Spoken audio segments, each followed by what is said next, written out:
21 настай найз охиноо 48 цагийн турш зодож амнасыг нь хохироосон хэрэгт буруутгагдаад байгаа Алтан хүүгийн анхны эхнэр хэвлэлд анхудаага хандаж нөхрийнхээ талаар мэдээлэл өглөө. Алтан хүүгийн дарамтанд удаа дарчилж өвлийн хүүд нь гадаа нүцгэн хөөгдөж хамгийн сүүл далан дээрээ хутгалуулж Алтан хүүгээс салсан гэх түүний анхны эхнэр анх удаа мэдээлэл өглөө. Тэрээр тайлбарлахдаа найз үсгүйгээ зодож амнасыг нь хохироосон хэрэгт буруутгагдаад байгаа Алтан хүүтэй 9 жилийн турш хамт амьдарсан хүүгийнх нээж Алтан хүүгийн талаар хамгийн сайн тайлбар хийх хүн гэж өөрийгөө тодорхойлж дараах мэдээллийг хийлээ. Одоо надаас илүүтэйгээр энэ хүнийг мэдэх хүн бол байх гэж би бодож байна. Би сая өөрт чинь хүртэл 2 нуруугаа гаргаад те далаа үзүүлсэн те.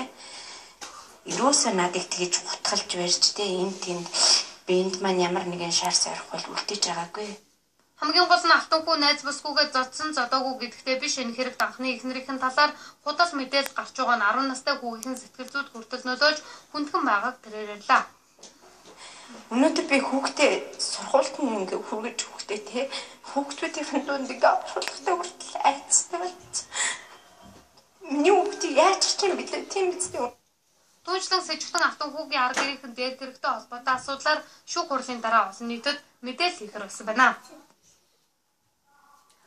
Дараагийн мэдээ хүргэе.